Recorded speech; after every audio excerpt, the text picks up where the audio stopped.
everybody! This video is not for my students, it's for you adults who want to learn how to make kombucha, because I've had a lot of people ask me about it and they want to know how to make it. Brooke Freeze, hello girl! This one's for you, girl! Okay, so the recipe that I get my kombucha out of it, I'm sure all the same. Whoever makes it at home, they probably use the same recipe, but it does come out of Nourishing Traditions by Sally Fallon, and this is an awesome, awesome book. It's so good. So that's what recipe I'm using. It's out of this book, but I'll post the recipe on Facebook too. So I'm going to show you how to make your first batch, and then I'm going to show you what you do with your batch of kombucha when it's already ready. And just so you know, or maybe you do know, but if you buy a bottle of kombucha at the store, it's going to run close to $3 or more, depending on what store you buy it at. So it's really expensive, but the way when you make it at home, you can make it for pennies. And there's loads of health benefits to kombucha, but I'm not going to talk about that. You can look that up yourself and decide for yourself. But I will tell you, it's super delicious and refreshing, and I've been making this kombucha for over 10 years. So, and it's also a drink that's been around for thousands of years. From what I've read, it seems to have originated in China, but that's neither here nor there. So, I have washed my hands very thoroughly. That's really important. Everything should be sterile and sanitized before you make your kombucha. So, what I have here is 3 quarts of water in a pan, and it is boiling. See? It's boiling. Once it comes to a boil, you add 1 cup of sugar, just plain white sugar.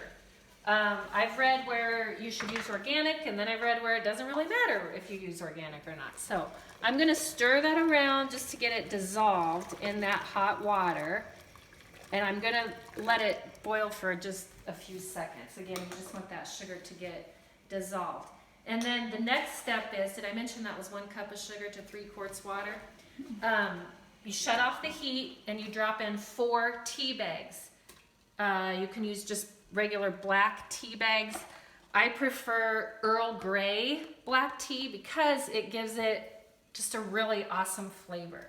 So you can give that a little stir, and then what you're gonna do is, seriously, you just have to, that's it. That is it. You just have to let it cool. And then once it comes to room temperature, you add it to your mushroom. Your what? Your mushroom. Yeah, you know, your symbiotic colony of yeast, AKA SCOBY. What?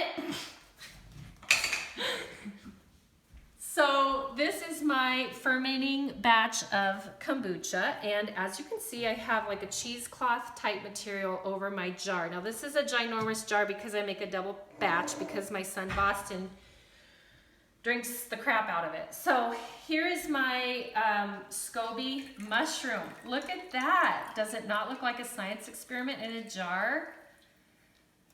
So what you're gonna do is you have to reserve a ½ cup from your old batch, which is my previous batch right here, but I'm gonna reserve a whole cup because I made a double batch, but you're just gonna reserve a ½ cup. And can you hear that? Like, you can hear the carbonation, which is really cool because people that are addicted to pop like that carbonation a lot of times. And when I was a health coach, I would always suggest to my clients, you know what, if you're trying to break pop addiction, start drinking kombucha because it has that carbonation that they like. And it's a great pick-me-up. It gives you energy, at least I find that it does. And there's some sweetness to it. The sugar and tea feed that mushroom to create this kombucha. So it's not like you're literally just drinking sugar and black tea because, you know, those 2 things we would think, well, that's not good for you. But it's not how that works. It feeds the mushroom to make this health tonic. All right, so I have my kombucha. I already reserved some from the previous batch. That's very important. And what I'm going to do is, in my 2 jars that I'm going to put it in, I've got fresh ginger root. You don't have to do this, but I like to for the extra flavor. And you could just pour these in the jar, put it in the fridge, and you're done, right? But I like to add a little more flavoring to it. So I'm gonna pour those in my jars, and I'm gonna leave a little room. Do you see that carbonation? How the bubbles come up? That's exciting. that means it's going to be a good tasting batch. And if you let this go too long, it's going to taste like vinegar. So, whoa, oopsie daisy. You're not going to want to let it go too long. I'm just proud of how good this turned out. Because sometimes if it's supposed to ferment from anywhere from, I think, 7 or 10 to 12 days. But sometimes it takes longer than that. You just kind of have to test it out and see. If it's really, really sweet, then you know you haven't fermented it enough. But again, if it goes too long and it tastes like vinegar, then you screwed it up. But that doesn't mean you can't keep making it with that vinegary batch. You would just either dump it out or use it in place of vinegar. I gotta get all of this out of here. I don't have enough storage in my jars. Nice. I am pumped. Like, that is good stuff right there with how carbonated it is. Okay. I'm going to have to go with another jar to get it all in there.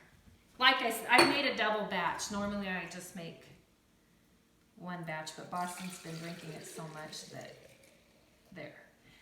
Now this big glass container may look kind of gross.